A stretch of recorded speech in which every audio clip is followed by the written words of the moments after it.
yet here in 2016 asofo imam for a most original man party the movie was 8 years janko movie and then now what the anan mo sofo bia no dima party na ojaya ye kwa ye mpana na so nye kopanacho yet committee a Okyeremaba and net down say yenim enkofo bebre kika adokonti a yenim kunim e wa batuo no nanso so as a party let's say na official report ne wu sampa ye ko Ghana fa na nyina 276 constituencies 16 regions ye ko nyina ne busa ye nkofo tebe mpa de siye Okyeremaba mo edom report no abre party omode baaye no National Council editum. Such a conducive weather, and it's a drizzling Wednesday evening. Of course, in just your other regions are ensuring a top honum. Now, so by ye what Takoradi and in Potemua. Yabeka sa weather no a papa, Emma yes, and then Eriano and Shada and Bobby. And it's a conducive Wednesday evening. Some 9 minutes past the hour 4. Ebusha, Mama Bibia Ajo. Na Mama Makwaba Dama say, Sir Mufidi no still nano, must say, hey, na, Mama Nada. Efra no pa, Ebevim Sembre no. Mama with TV set no at the Western Diamond TV. And it's yadas na your social media handles out on us one. Mijidi sir Mukohonso. Akwhwe ne atwaguo e wo honom ntanumre yi memo adwo mamo akwa ba na madase se Oman Mpuntuo dwumadie no so ebre na wiedu na yede osom kase we ede ababesom Oman Ghana for God and country yenya akopon ene amagana nti welcome wezo akwaba bon alve Oman nu nie na Ghana man e yo Oman a me no mienu yachiche wiase mu na no yasaka ye eno tie som yie na ya som Oman yie wunya kwanya bia se obesom Oman Ghana som Oman Ghana yie esanse this is the only country that we have yetuka nkra no a yebesan aba Oman emu ntino enbrai yebedi nkomo akopem se no nsia ebebo on Western Diamond TV Oman Mpuntuo dwumadie eso nkomo bebre na so ana ndenso ofia yebedi sa enkomo no the 4th of June 2025 June 4th Oman Ghana June 4th 46 years niye ayani sifono mujejeje enamatiso mu say wo mu di June 4th ho 46 anniversary na anya no na hia ye de hia se beso Oman Ghana basabase tutu asamu a ende wo mo hya ho fa no ye nsoso so e wo manyim mede di Okyeremaba AS Enchill the radio PRO welcome wezo afei yefa ye quotation no efe frase na afei yambo ne teteteu ye yin samba ko mienu miense bia no na yakwenim now ene mene udi nkoma fa no lies entro akohwie ibataade ye kare erbo letter we akohwini anase wudi entro onka no kre na enne mesema megina so na mama Ghana ne ba bia no ate ne wase ewo obra akontwe no obra sa ye twei emu no se entro bia no nipa bedi wasase so no sa entro no by hook or crook, by ringtone, by vibration, by tender, by storm, by Facebook, by WhatsApp, by Instagram, by Twitter, said obey in piano, you will be exposed. You will be exposed. So all lies will be exposed. Very simple and short. As empetia. Yes, and Trobian when you pay we are Simono. So you are Mampeni, we are member of parliament, we are minister, we are government appointee Bia. So would you try our menu? You would one day be exposed into Manya what they say. Would you try no from where you know? You would one day be exposed.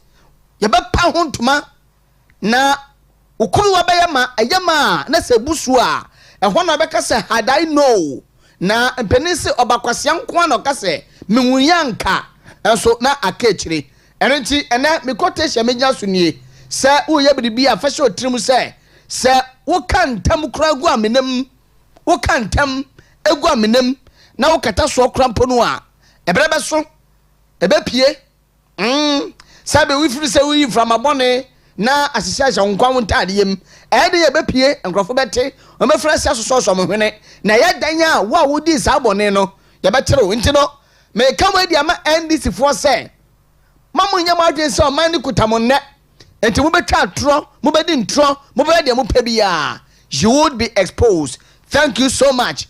Na me da asenso sende wetie me quotation yesan say me gidi e pass o de bebo bra e bebuaw na entro na edi wo man mu no yetete so se betumi kura gyaye a yenja kura san se ombo wo man enka nko ne Mpuntuo me da se and the first 30 minutes ade animu yi me no di komo fa no and they se wonti ya na me bo mu say an insensitive government be aba wono no ba no wo ba ye no ebere wonya akwanya betena so say aban no no wakasatia eto taxes levies no wakasatia eto taxes and levies woba ye afai the rhythm has changed sane no waka wasam e opposition no woba ye no rhythm no asesa awodon so afai and we introduce new taxes, more taxes, and even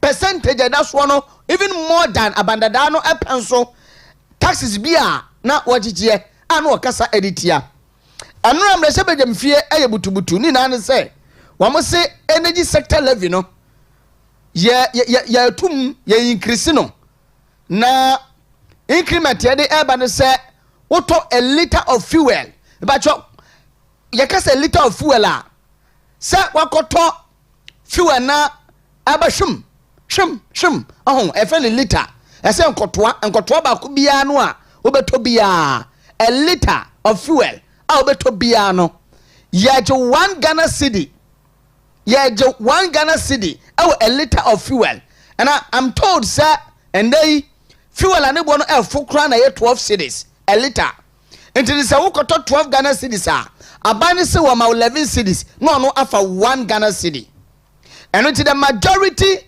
in Ghana's parliament NDC for members of parliament NPP for our minority no woman so amonfo aso no enra eta se omo domunti wonama gia to me say the energy sector levy no ye increase no na for 1 Ghana cedi enfa enka ho. So on your screen parliament approves 1 Ghana cedi levy hike means omatum to address energy sector debt and NDC aban say say yantia 1 Ghana cedi no amfa ma wo mo na ambo wo mo ntumi procure liquid fuel dodo amfa mba yantumi enda kania mu 24 hours and when Ghana ni ba bia no entua 1 Ghana cedi aside will levies awutua e fuel so no we are driver no we are use no fuel industry bi na we di komu we are shankani o ana we passenger den ekwan wanya yen na de betua bie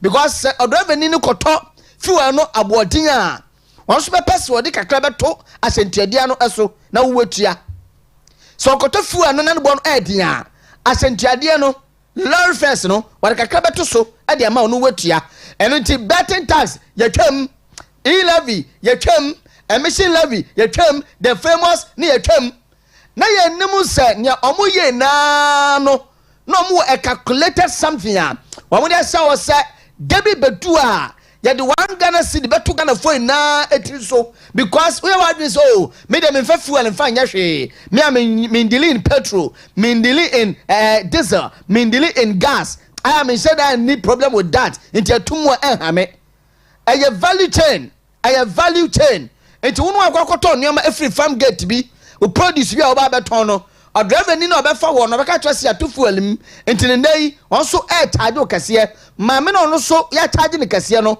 wakwadwom na so wakoto na ade no a say ye ntos say ye banche say ye meko say ye jenne onso beka say a large fan me 20 Ghana no and ye say ye me 23 Ghana cedis into me so me fa 50 pesos and to me nyama no eso na say ne mabo ayeden na do so kwakoto ade no wakona ade no bo ade wontu kase obeda kom eden ya obeto.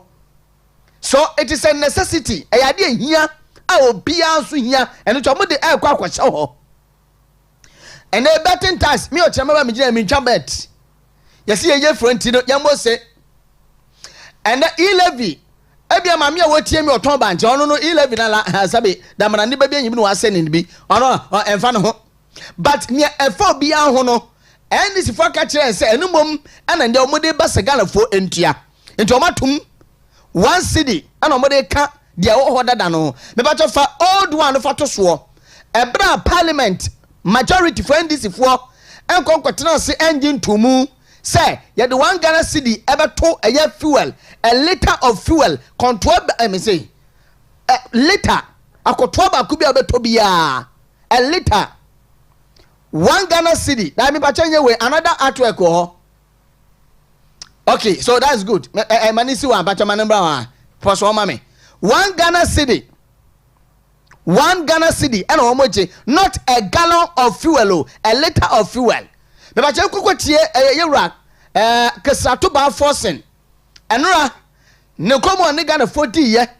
Enwechi the majority leader Mahama Yarga and so the Kakrato so Yakotian Commonu deep pa the entire mo charge 1 Ghana city on each liter of fuel obeto my Ghana mua yaba nchemu bebre no eho mo me gotiemra to fund the needs in the power sector. Government is proposing an increase in export price of petrol, diesel and related products. The impact will be absorbed by the gains made from the strong performance of the Ghana cities. The Speaker, I repeat, the impact will be absorbed by the gains made from the strong performance of the Ghana cities. And this will mean that consumers will not have to pay extra for the price of petrol and diesel beginning today.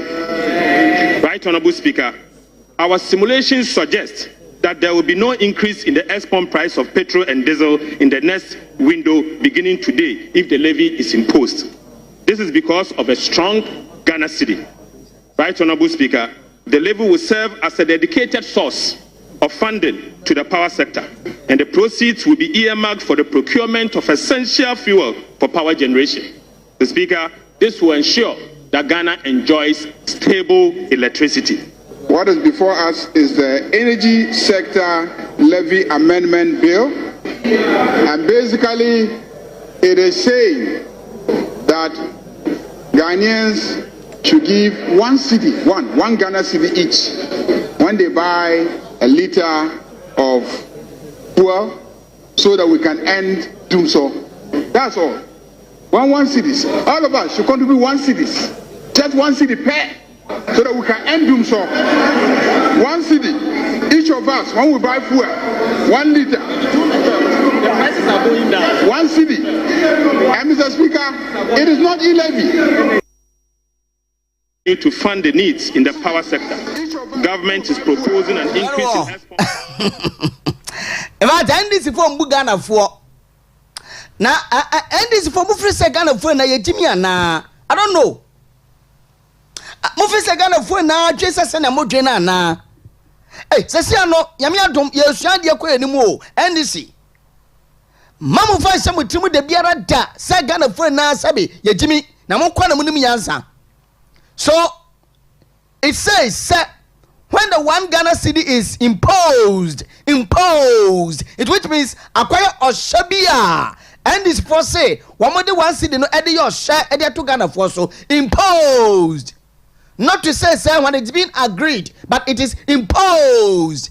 No wonder. So I'm also to travel because some person imposes something on Ghanaians. Yama Mahama Yarga worker say what won't tell because on to fuel. At first, won't tell because on to fuel. Members of parliament or ministers, won't tell because on to fuel. So, who one gonna say, 1 city per, 1 city per, 1 city per, 1 city per our Ghana ha. Do you know the number of liters will be taught at the end of Juma? And 1 Ghana city on each liter. For the sort of 1,000 liters, 30 liters, 40 liters, 50 liters. Do what sign, do what sign, and I buy way area at your friend. One year a different indirectly. The matter for old levy no fato so near Ghana form a deal in fuel. Aye na ya ka ho. Ebra omonji 1 Ghana city no enfant muno. So on your screen, a proposed taxes on fuel per a liter so se wamo engine to mu a nanka emprempren mu no se ukoto a liter of petrol akoto ba ko a na aban no de wom 95 pesos petrol and I'm one sameka pa me bra no so ko enti mabo ne tetew a liter of fuel and a petrol na uta aban no to 95 pesos e wo mu enti free na koya wono ati atum se ubetua 1 Ghana cedi e de aka ho no se ukoto a liter of petrol and they wamo charge 1 cedi 95 pesos diesel na 93 pesos ebra omonji 1 cedi ni ntumu and they omaja tumu no 1 cedi 93 pesos LPG dia sanatie LPG wey gas eno sanatie sanatie abibia meka ho afei musamfa the dumso levy timetable no ento soma ganafo na omo enhwe liters dodo a wo beto no ya calculate ane di 1 Ghana cedi new levy na womo say womo impose on Ghanaians no ya di aka ho ya ka cho say endi semanyoko no enjin Ghana fo ho when they were in opposition they preach against levies, they campaigned against levies, they spoke bitterly against levies na now the dem kwakufa do na membuo mu bone tan ko because na now do de twonko de gu Ghana fo so a tall list of taxes levies and a John Dramani Mahama His Excellency say Nanado Edegu Ghana Foso a tall list of levies and a John Dramani Mahama in opposition wire campaign eka say Nanado and Dr. Alhaj Mahmoud Baumia Wamudegu Ghana Foso and one ba womu be taxes ni be the free Ghana for komu but rather they are imposing new taxes on Ghanaians but Ghana for nkasa Ghana for di womu nkasa NDC John Mahama enunti wamu nkasa 1 Ghana cedi on a liter of fuel enye a gallon of fuel a liter 1 liter ya charge 1 Ghana cedi awoso Ghana for di wamu enkasa na de ntia memani abrene se Ghana for muntia bidibi yaro medase we body Ghana ni bia ehu medase pay thank you so this is the Dumson levy the D levy timetable wono ede aba somewhere 26th of March this year after a dum blue light Kumasi eja to 21st March the 26th March and a minister for interior Yera Muhammad Muntaka Mubarak member of parliament for Asawase in Ashanti region okosia samtrafo ebra wako presenting some items bi eka say as a minister responsible for the interior aswafo hwe afisam so no wo hunu se Ghana National Fire Service awon mo hye na se no wo mu etu sa mfidi omdi adwuma no obsolete ayedada enoti he is proposing say one of cabinet say cabinet engine to na yfa at least 10 pesos and 50 pesos and fan to fuel so on a liter of fuel bia obeto bia no yansa for 10 pesos and 50 pesos and if possible 1 cedi and fantoso nti ano no yamba ye sania minister for interior kan ye no will propose some pesos on a liter of fuel no enyamba ye afen wode kwa cabinet na eno na ebebwan ye na ye retooling Ghana National Fire Service yetu ton fidie NDC fo betu ton fidie ade ama wo mo because aban ni si woni sika obetu aton fidie ade ama Ghana National Fire Service for agise Ghana for fuel a wono moto a ye trail levies bebre e wo so no eno asomu e no mo sande 50 pesos bi anasa 10 pesos bi anasa 30 pesos bi omo sande akwakoto so and it is me adom na so the 50 pesos no e beto so a then a liter of fuel that is a friend is saying energy sector levy ni levy nkwano energy sector levy nkwano ekeka kwa 3 Ghana cedis there were other levies are almost 13 to 15 levies almost 13 to 15 levies and a good fuel nkwa eso e wo manyim baako pempo and na de no keka kwa 3 Ghana cedis mutem ye Ghana for me say there were almost 13 to 15 levies taxes and a good fuel nkwa eso on a liter of fuel betobiano ne yetete wono a dose pa almost 15 bakofoɔ deɛ pɛ energy sector levy ɛno nkoa no ɛkeka kɔ 3 Ghana cedis if the interior minister no ɛde deɛ ne bɛka ho a 3 Ghana cedis ɛna ɛkorɔ ɛde ɛtiɔma mu na sɛ yɛbɔ yɛn ho aborɔ ɛwɔ NDC amambu mu na sɛ Ghana fo ntumi nkasa ɛsa sɛ yɛ NDC a ɛna yɛ me ya pa because abanya okasa tia taxes levies no buy no wade more taxes more levies edugu Ghana fo so the ordinary Ghanaian na sabe na brabo na miserable ama no ne yesi okotua etuo bi a sabe onim ho ma achen ena ne wa ha yesi electricity ECG sa wo koto prepaid a yan charge 14.75% ewo so ensuo 4 some pesos bi enso percent ewo so ni na ye etuo ayede ato Ghana fo so but the em yan say Ghana fo say wo mo enkasa but ye ompenfo bi asabe wo mo twen wo man yi ho wo mo da wo mo so da epa ehunu say that 1 Ghana cedi na finance minister ably supported by the majority leader Mahama Yarga wo mo say wo mo impose on Ghanaians no ayo hye e wo say Ghana ni ba bia wo tua bi ayo hye woni hwan untumi escape you pay because a necessity adebu owo a untumi escape e de obehia obefa car obedidi obanum suo obeda light mu a necessity untumi escape but e-levy and bet ni ade and a necessity opa no betwa bet opa no betua momodi ama obi but NDC for ba mu a wo mo target baby a necessity na Ghana ni ho be kire ne mo no e wona mo de o taxes no e de kwakwohye so we study here me kama kire wo yawo energy expert bia energy analyst bia wono no akasa de tia this 1 Ghana cedi levy na wono edit to so ba chaw ya refa sa screenshot fa to so mame one energy analyst wakasa de tia say this 1 Ghana cedi a mo de eto so no wono condemn because I burdensome or how kasia 1 Ghana cedi fuel levy unjustified and burdensome energy analyst one also elbo abayi kokko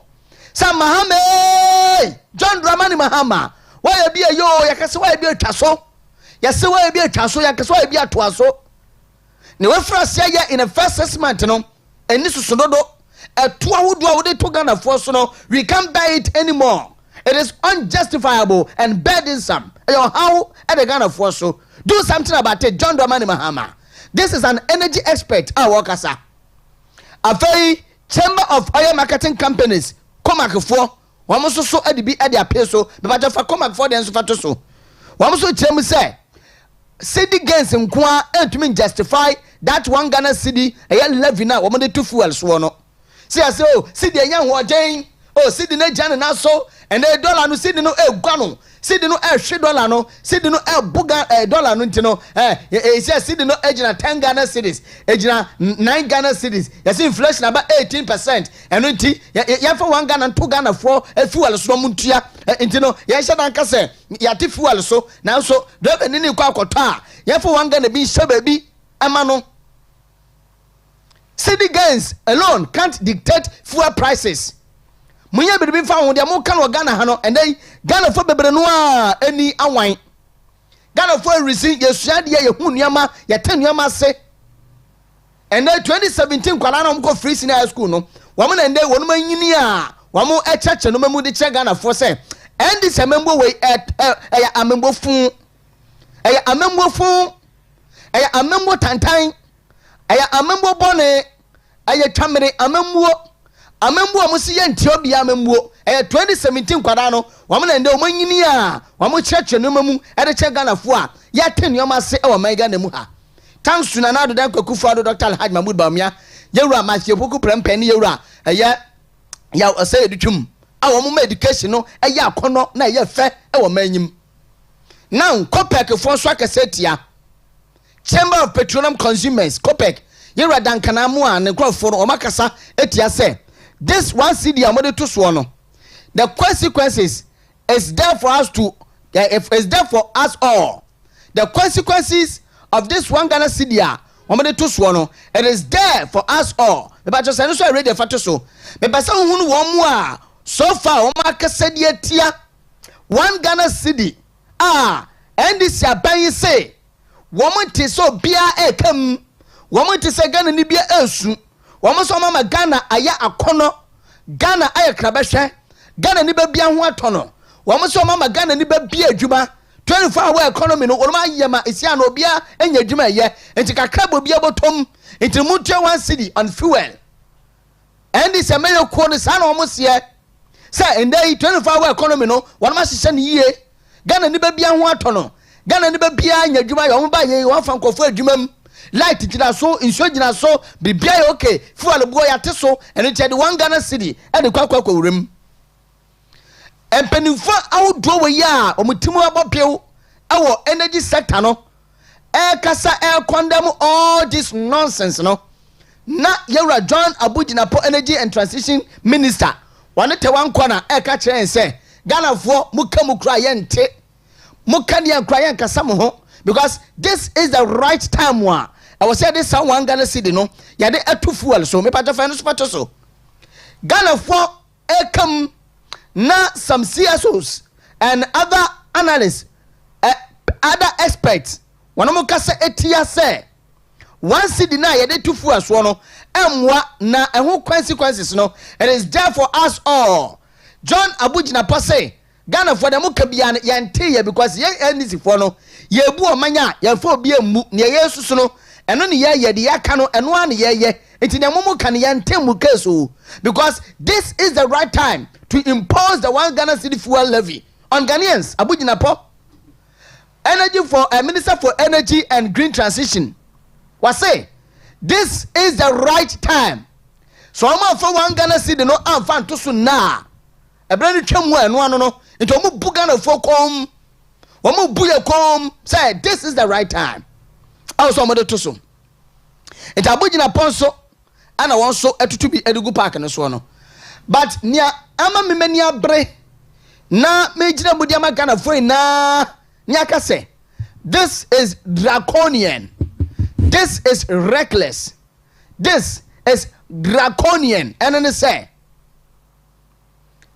in opposition, NDC in opposition, Chemie, NDC in opposition, John Dramani Mahama, His Excellency, as their candidate, campaigned against taxes and levies. Our memu. Sana na do dan kwaku frado at the tall list of taxes and levies. Ebe ku Ghana for so, and he listed all those taxes and levies. Our menu. So on ba. One may side any be. One may introduce new taxes in here. He will rather come and abolish some taxes. When me take John Dramani Mahama, ebra wo twa nanum a wo mabu man wonim se na memory city and they will buy ye why otherwise no. When me konko tie no embra. Me da say. Primary deficit is the clearest indicator of fiscal indiscipline. This extraordinarily large deficit needs to be financed through further borrowing. It was in a desperate effort to raise revenue to meet these obligations after squandering all the resources generated that government imposed a tall list of taxes in the 2021 budget, which have inflicted severe pain and suffering on Ghanaians. In effect, they punish Ghanaians for their own mishandling of the economy. The pain and suffering that these taxes have brought, leading to the rampant increases in prices of goods and services, stem directly from the gaping hole in our finances occasioned by the reckless election-related expenditure of 2020.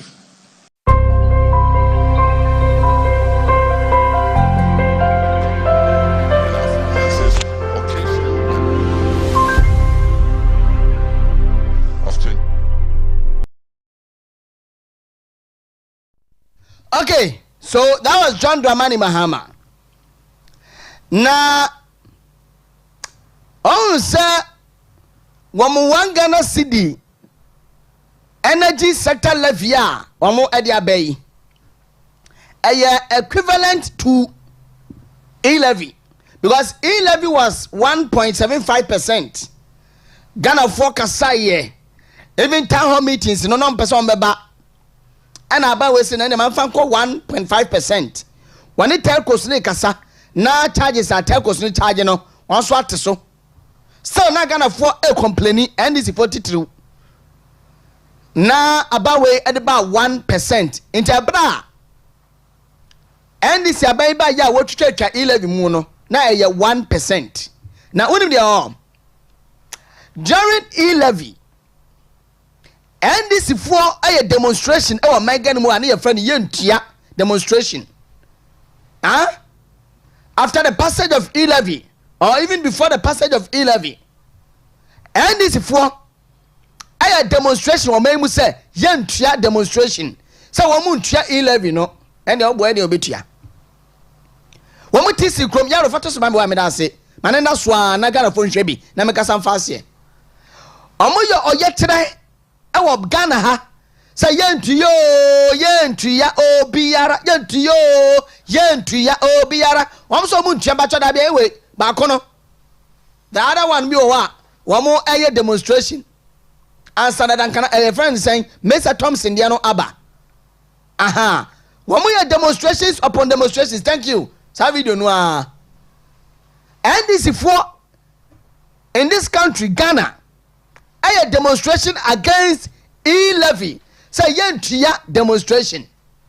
It's another check go screen this one. There are several of those videos yeah Robert to me uko anim na be to so and there's 2 videos before Mr. Thompson there no me pa ba kunu po na yenua Peter Boa mo tu kono na wa wen ne sina na wo ba no ba cho na wa fe ne sene pese mche say na osere enu nu nie Peter Boa mo tu kono and others George Opariada near Yaman Minister for Youth and Youth Development, you know. This is yentuya demonstration. One more year on my gun to protest e-levy. It's another day by ya, Momodia, Modi 1 city. Adding air to a liter of fuel. I will bet our menu. So there are some of the demonstrations. One more year on Ghana has a yentuya demonstration. Now, questions maybe some want to say. Me ba mo cho Ghana ha ye was CSOs e wa ha papa de civil society organization. And now you want to see Mr. Thompson of ASAPA. Ye now called Securities and Exchange Commission as deputy CEO. Now me gas papa no wonder say e bra no mo ye e-levy demonstration no. No we ye key person and say very instrumental. Awo gina mu a one also even address the press. Mr. Thompson and that when you are Securities and Exchange Commission and into one kasa you had the 1 city added to fuel so a liter of fuel and you one kasa me ba for the other video na Mr. Thompson wa kasa no fato so na ya fa komo we fancy Mr. Thompson our civil society organization ASAPA John Dramani Mahama eba yeyi wadako Securities and Exchange Commission enti wakana no atum waya difu wase wankasa enso nana do dakwa kufado wano pass e-levy wamo ye semtwefo hyiamu esai eye demonstration say yentua demonstration na amani atimu no sebe impreduasa office uno oye bribi na wama onua ayon popular but ochire bi no also bakwa kwatena akire wona onua na ba ababedi uso na na onua nso betuma mwa more unpopular than senior woman ye ebra no opposition no but for Mr. Thompson video no fatwam na afei yenda ne hombra yeba yebedi nkomo enra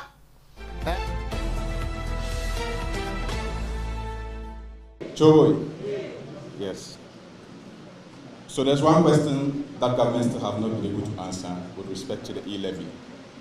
What type of tax is e-levy? Is it an income tax? Is it a value-added tax? Is it a corporate tax? What type of tax is it? We are still waiting for the answer to that question. In the last few weeks, a lot of the researches that have been conducted have shown that since the announcement of the introduction of an electronic levy on Momo transactions have dropped to about 25%. This tells you that just by announcing it, what this tells you is that the passing of the e-levy is strongly going to affect. First manu to endi ya pomo de nkomo kakratew na afei yamra metro adwumedi no so na yemfa ema Dr. Eric Frimpong. Wano ne kofa bai penu kwanchefo a wata Enchill Dental Clinic Limited. In fact, me no enya ha na me di ba be hunu omo na enya ha na me ba be te omo din sabi yese se utwa esarpa ye mo amu san se Ghana ha be bia se eba no esen hu nkomodie dia wo mom ye expert wo mu a menim se metumi de me sesi me boso ma kan fama wo a onkonkoto sika ntontwene na mo benya so mfaso because se ya no value for money maza onkonto sika ntontwene be bi na sabi yese no so no some problems ni ade a e be common na Mama Doc akwa ba na fe ntwa command Doc. Good evening. Good evening, my brother. Boko there. Nyankopon da Roma. E dey me ase. Madam fu no obi channel say good evening my brother. Say my brother is supermarket.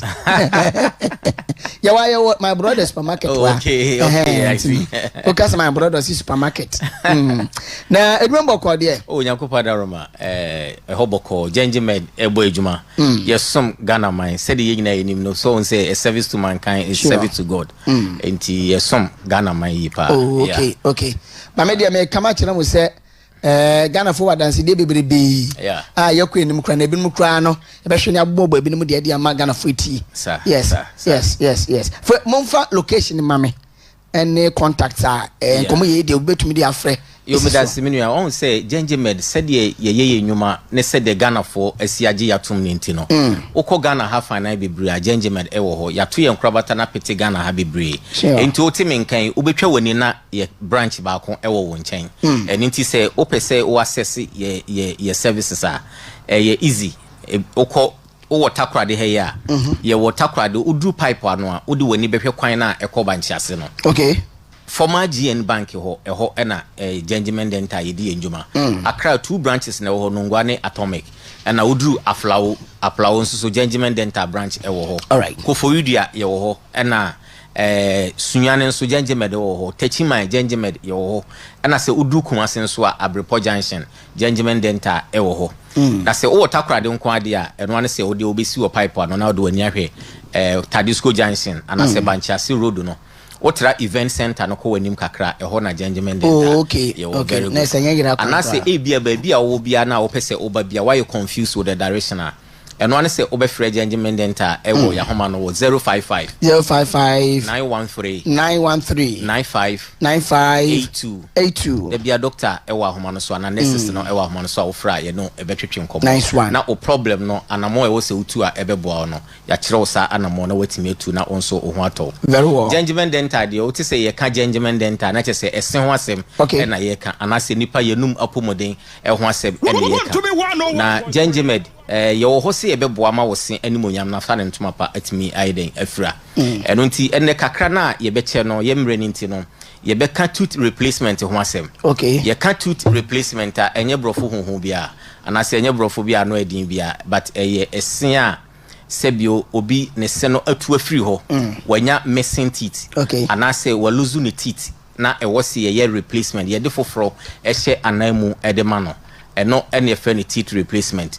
Na ubisa se nipa esen ahoden wo mu chen ye ho na makwa ne nyina the hardest bone ewo onipa duane mu no eye wo sen eno na ye pa eno nti no dam obetimi abisa se edi nti na obetimi aluzu ni teeth. Okay. Obetimi aluzu teeth through accident I friend me fa say tooth trauma ade apem wo sen no ebetimi atu afiri ho anase ebia entokwa bi anase ebia combating sport bi atimi ama ade no afiri ho ama wanya accident anase tooth caries de efe no yare kaka no ana cavities eno so betimi ama luzu teeth no na tooth fracture eno so betimi ama luzu teeth no se bia wo wesa ade bia yeden akrashi bone anase akrashi ade bia ama esena pai eno so betimi ama luzu teeth no then by doctor recommendation eno so betimi ama widen luzu teeth na se wo se no efiri ho a ebitimi ka se ne se ye ne ya na afiri ho eho hia ben se e wo so osi fofo o se tu a e wo se osi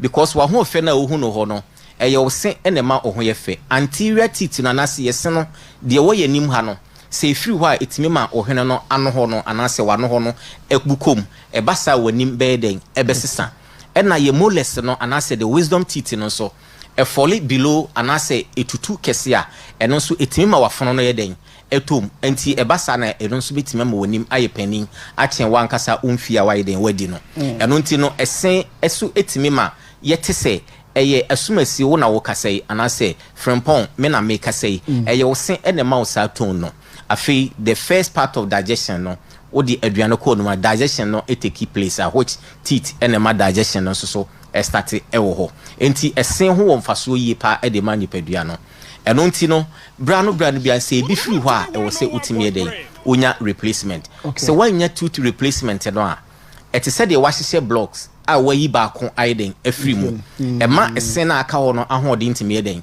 ekofom esen na ho no bia wo ne partner e na se wo wesa ade a pressure oseno e de kasi so no e hard pressure pa se won sa na hye ho a anka wankasa obehu say yes obe feeling the grand na so obehu say won sa na bitima yes and that pressure na very strong e na yankopon ne nyansam no e wo se upper teeth ne lower teeth no o we sa dia etimi kasi so na etimi maun balance kama se koba se kasi so na ne partner no eni ho a e madda teeth no e very loose eno nti no o setu a e wo se utimi eden utimi e de esi wan si asansu nsanso a make kan nyina no utimi I experience na yechi akwan enye yira kwan gentleman ye ho se ese no aye bia no o de back clinic aye be replacement no e de amount udu Takoradi pipe ano o de wani behwe se o ko banchi ase no ba bia former GN bank na ewo no eho na gentleman dental ye wo Koforidua nso so uduru ho a ye wo central market wo a ufiri ya bronsa na okọ central police station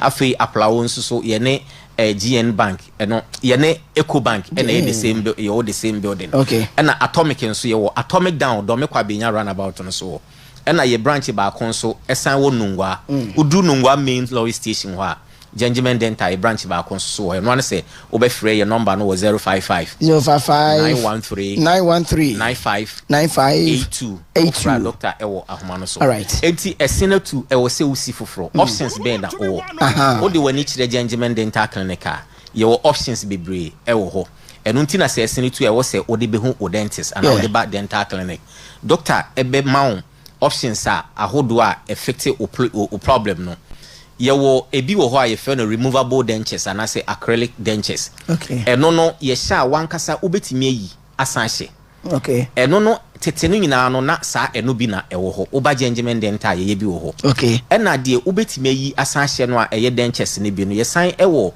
abefo de ewo ho enen so a ye fe no flexible denture oba ye profession mu so a ye fe no Vaplus eno so no ye sha obetimi ayi but e very flexible as compared to acrylic denture no eno ebi wo ha oba ye the types ni nyina bi e kire wo afen so no ya na ebi mpese obetimi ayi esen no na wa hohuru mu na wasanhye ana obi wo ha okasa nso na osuro se ebetimi afirato da bia no e man divided attention ana ebi nso wo ha osi okasa na e wo so obi hu se ebia wahye ne sen foforo ni nyina no depend ba bia obekwa akọrọ no so very important empty se wompe de utimi yi na utimi hye no a ye wo permanent one ho a eye fix eno ene ye frɛ no PFM bridge PFM bridge no se eye mienu ne miensa ye frɛ no PFM bridge ena se ye ba ko a me fa ne se ye frɛ no PFM crown ese no ebia esuabu ena ye hye no permanent one a untimi entu bi mete se wo natural teeth na utimi de ye bibia eno eye one a eye PFM crown eye mienu ana miensa ena ye ya bomu a eno so ne frɛ no PFM bridge eye permanent a ye sha untimi ntu bi utimi de ye bibia te se de anka ne na o senete na entu ye no sa pepepe ena etie ena ye wo implant nso ho eno na ye dre metal into the gum na fi ye de essence so asiso eno so ye permanent type of teeth replacement eno no ye sha afebo enya de se afi na wo bedwen se wo be yi ehohuru mu ansa na wasanhye ni nyina bi ewo ho but ni nyina mu no oba clinical doctor checho difference a ewo ho ni nyina afi wasan aye de ye friend examination no wo hu se o condition no we bi na ye yema wa ebeboa o ebia na osi echi nam no kra ahodin nim bebre anase wo infections bi e friend periodontal diseases ni nyina no take into consideration no ntina doctor ehia se oye nhwehwemu ehu se wo sena atu no options see na wo ho ma but oye we bia e na ebeden ebeboa ni nyina no wo sa problem na wo back clinic a ebitimi ahwe e de amount for woni tire Gentleman dental clinic se wo seno problem be na aba ho we ya ye kan obi tie onim se ne boy din bebre eno nti Gentleman wo nice payment planner yɛde ma ye patient or mobile clinic. Okay. When na no enye se obetima ye down payment, utimi part payment ne ya so na ututua nkakra nkakra ye nice payment plan we e de ma ye patient. Na wo problem e wo sene ho na wo dwen sika ho bebre a enne otime nka wo dwen se obenya sika bebre the next day problem ye different. Sika no so esan akọ nanim. Enu nti no wote ye nka se na wo so otu anamomba clinic na ye de nhyehyɛ na egu for ma na untimi eye den eye wo treatment no e di free ho ye betimi aya ma wankasa wani beba ho kra na wotu sika na wi a unfeel say wo incur that cost eno eye Gengimed enti for wodi che Gengimed Ghana ha fa na ba bia no wote me nka na obowura Gengimed premises ho a the same services na na ye be ye ede ama ye adwuma free edadwo ada kopem eda memeneda okay Monday to Saturday ye start adwuma anopa no wotwe ekopem anwumre no nsia bia no Gengimed e wo ho a ye som oman no ye wo Koforidua ye wo Takoradi Accra 2 branches na wo Nongwa ne Atomic na ye wo Kumasi Abrepo Junction ye wo Sunyane na ye wo Tamale nso Tishigu opposite post office Gengimed e wo ho na ye sanso wo Techiman udru Takoradi dia siwo pipe wano traffic light na so na fa woni kire se de wo ko Banchiase former GN bank babia na ewo no se ye na ewo ho okay udru ha anase why you confused with the direction obetima free ya homa no ewo 055 913 95 82 ofra doctor ewa homa no so nice one doc membre mu just 30 seconds madam for bi na metane ni didi bompa menim ade menim de ye no na all of a sudden menim didi bia na obso de nsa kwa ne hwene ano all of a sudden we minim de oyi de but only did all of a sudden say nenum aye kakra nenum aye but only be didi na ade na feel nti ase feel kakra na woni ni so ni ade a but then say baby okoye no na amboa no na ena na me ka chen say me mate Gengimed fonka to amra na say bi o metu aye nia ye permanent ede ama no anampo se nia okoye ni bi kura no abefufuro de na aba no metumi ayi bi ama no na tese wa aba ma feel bibia sia no enim guase ni no obi that is correct wo ye adwuma pa and lady bi so ne de na kaka na tese ha no oda wontumi nda nti won so wo bo courses ne so which means ayese bi a kaka ni nti usi na etu efiri wo na mom ha na ha wo ni nti no obetumi de aba na yetuna ya replacement okay click ni de sa na ye ma no aye kama e de ama no enti odi wani kire Gengimed o problem ni na be den e be solve the amount unse me di kan say ba bia wo ye no so ye very critical because e ni kwan say even the ye etimi san hye no e no bi kwa na wo ya e ni kwan say wo kasa obi hu say wa hye wo sene foforo ana say e was ni kwan say usi utrasa na e pese e free to e was say etimi fiti ho kama obotai ne say wo kusi esen no etimi de adidi enti say wusi na wo dwen say untimi mfa nidi ana say wo dwen say bi frato a botai na nti a wo de ko hye wo sene wo be wie no why discourage eno nti no for woni kire Gengimed dental clinic na yen solve o problem ne ma once for now so o ho intimate free ya homa no 055 913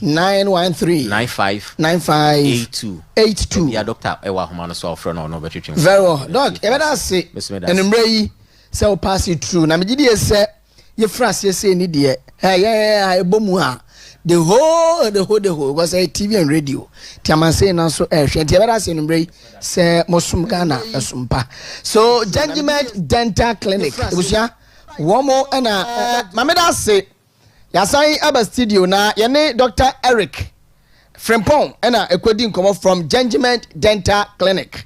Ejeme sawa komo yedie no ebehia wo sanse ese yemfa endi agro abranti mi no ka se senka ne sin na betutu nka yemfa mfa ne ka because ese wo ne bebrebe aye se me na bia na menim no odi mfie no dodo na asena ne se no ahoden wom menua bi so no de endi mfie ahi bia no obawi ahwede Christ yedigu wodrom ne asisi ahwede no na echimu nsuo no ade ama no 0559 139 580 0559 139 580 yo pipe no Banchiase road old GN bank no edan no ho na yebutio menua menene di nkomo ache nanso eja unua ye unua nyakra unua hen na wona ba so nyempo a wazimbo fom a okan kakra na your friend Yera Collinsa, he's a communications director for Escado constituency NPP. Wako constituency secretary because wako school akwe nimu into unmentare pa wati Brafonso. Good evening. 5 ni boss. Bokoa. Ya mi adu na on pipe bompo cho hu ye pa. Ene me ase. What's the constituency secretary? What's it, Martin? Okay, memfa akwenye du na minchia ahwefa wo hwe Western Diamond TV. Na minchia oye hira Honorable Jogate. In a party moving for Western region in the national inara.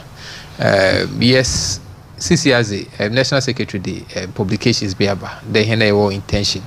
I be contest the next constituency elections, you know. Me atwentwan kakra na. But why yakopon pen say we them barriers now that but we if you are okay Mwakunya the mesum as the next constituency secretary for his Kadketen constituency. Oh, okay. Who is the current secretary? My mama brother Payne or Mr. Francis Obed Kwesi. Why for how many years? Oh, ni first year ni. Uncle Nabra because the man one now once the communication and they want to communication the me oh ya me pa idina or was you none everything. Very constituency boko dey. Ya me adu na one pipe is Kadketen constituency boko. Oh yeah Nancy and I sorry I was parliament. One MPs need 400,000 Ghana cedis. Don't from get fund projects. The various constituencies. Na nkano no name the Honorable Jogate Nesaka get funds car schools are here desk ahro was Kadketen constituency was be your honomboa one now here rehabilitation there one chance dana do wapa na dam nyamana was them scan question but here yenzi afi at da waba afi ponu mai because previously no you know, 100,000 Ghana cedis as a get fund project was in my MPs, you know. But this time around, I'm on 4 billion or 400,000 Ghana cedis. Wow. To all the MPs. But it's kado. Still, Yasha, you Morocco. Until you better touch say MP now, so we end the best friend there. 400,000 on my hands, so you home for so. Medanasi. Also, that's it. Munya Humpuye be also say, baby, be the Abuano. Oh, now say who no none of Nampo Hun. Matete, yes, say, or Muhun constituency war. Damn, not anything. Was say as a Kukomotri Kuyasa, so turn Nesbifi. All right, them Yaman Mati, and as I had a man another time cry. Oh, no, cough, none or the Mati, Yen Comona, a Mose, MCF 1% of fast. Yeah, now, I think say, Enrichi Monday Anajo, and yeah, chairman. A chairman Muna chairman it me a release no from Iyoko Yamiatum and Ra your videos be said that was Tuesday and Ra to me call party office Echo Dr. Alhaj Mahmoud Baumio Echo Muna senior dear Chama to me is someone very generous and a kind-hearted person. You do a crown will be our mobile training and as at least Muni Fantuncio near dear effort because we are yes on Kwana Woody now. Na a friend say OSP so akwa press conference one so ka say Iyoko for so aid money for the docket of Sister Abnada pa say one person mo open case no ebiem o mo reopen case no eno na ma atwitwe maso say ase wo mo release ba akono no person mo de ba akono so eden e de sha nan mama tie o de ekoso we wadi ekira up to and now these cases so eboboba eni komo. Okay, Okyeremaba meda wasibio wakonya sonkwe da mama hiaso ye bekire henadwuno wo nsama oho Ghana fu nyinara recently Castle Recordo oye His Excellency John Dramani Mahama wakoshe Iyoko in a special prosecutor Onichi ma Wharton penfu benyo Ghana sabio enyen ami amiti mensoso katasehye in a proyedo sabi corruption de anu no di omaninya nti so biara aban susu and then painful susu there sabe o involved in any corruption bia no aban ho kwan do easy but yen easy no so no the membra no ma aban kwan there only them kofun easy no asan so am hono bra offer one fundamental human right. Sure. And echo article 14 of the Hen Constitution now can clearly there obiara nyi ho kwan de ojo bi ni liberty and then the fahuzi finisem say beje ne fahuzi finisem unless the nyipa kro no why did not court a buono the Ozifo and now there me pakrono police for another abandonment for Usu there in Pakrono Bono busy okay another ways the bond be and for watching now within 24 hours you know or they to me presenting before the court now in a situation in Pakrono watching now it be at that time you know into Mufano court within the 48 hours you know what's into me my pakono bail then pakono kofi na friend at a later date they are presented before the court them you may now ho na ehwe how NDC for will use state institution now they tamping for be your money more sabi nenwa oyenyen mefa yen han yewura chama wontumi nizi obeya mbrana academy mo be in them for more than 48 hours sure na keeping ipakrono almost 6 days oh yeah sefim and yembis of yoko funde so it's some part there they have a genuine case against Yura or yeah chama wontumi a kasa be partial oba won chair e holding by 1 minute be ade chana prepare the docket e de kokot because e just sure the case we do kokota mo win ni mo hin de ni ngwa si choka kasa bebrebe no ti me feel the way NDC for will handle cases will handle the former appointees no oya sefim and obia him there these cases no are very political or very political in a sense there say his excellency John Dramani Mahama some part the way mean the fight corruption and cause then no Dr. Opuni ebe Opuni wo case wo court face criminal charges was the car feel one misappropriate time or board chairman Cocoa board ebe say aban ye interested wo NDC ni bia ni case to Opuni Kofi yes Collins Dauda almost $200 million sagle me housing yes need in a court we could do man's car Jessica that's because Collins Dauda ye NDC yinti no onko fie mama aban nzinasem the same thing said agongo agricourt and then painful bebre ho kaka ho a we NDC for nin na be we are not interested in the matter because we NDC for nti wonko they say jam NDC for kwa hona ene okofa na bigina name do you have that moral right to call anybody before the law inti mesre there moral code clearly obi ehu there or because of politics inti na NDC for the mazino ehwe in the 3 days I think ended those in the 3 days special prosecutor you were hard and no suitable boom do Henry former finance minister Ken Oforiatta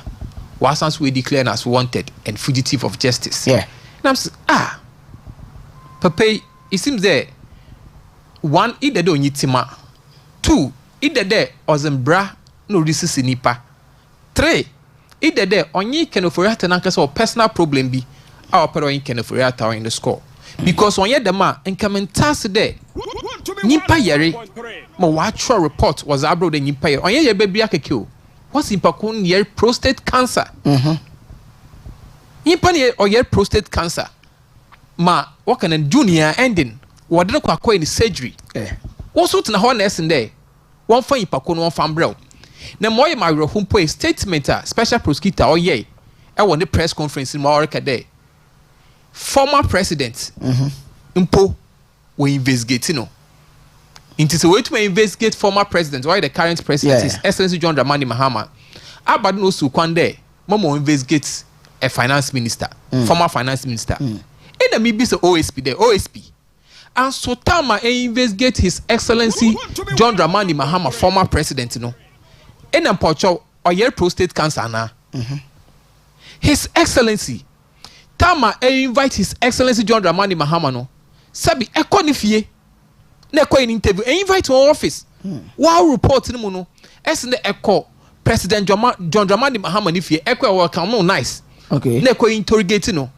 nti abadi no so kwande baby anyipa ko no wo so yerde no do other hospital or boleta abadi no so kwande betu nkofo do won ko hwe wada anyipa ko no yer another on yer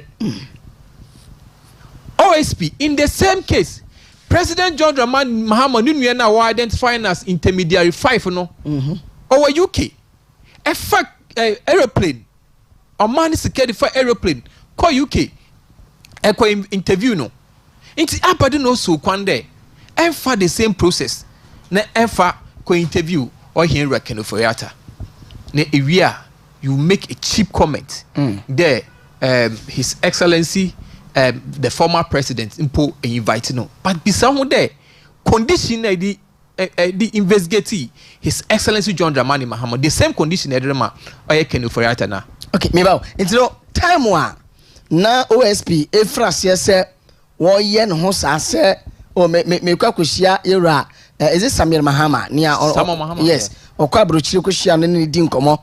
Okoyemaba penida that John Dramani Mahama Fee and the current president Fee as one more nice reception be senka or no made Dinkomo na be final. Ma suspect be because no more abem NPP. Mukroya also must appoint no. Na NPP Kroya also so establish that office no OSP office no. Man sensible be say akwai the way no nyame at the end of the day. And Rebecca Chere say John Dramani Mahama and you know na government official one. Na onimu ho hwe fa eba scandal no ho ana mujane sa my brother Shema no calling the NPP we believe in rule of law because fundamental human rights or chapter 5 of the 1992 constitution especially article 14 now sabi all can clearly there with the fundamental human rights no sabi echo constitution nature or entrenched positions no or one of them constitution hold very high esteem. The parliament is point on 400 pay on fundamental human rights unless they were call for referendum. Inti NPP I respect rule of law no. Name there constitution provisions no maho kwande say investigate will be and they interrogate will be based on the agreements I want two parties no better no. A tomb edge them she said it too because there is an act.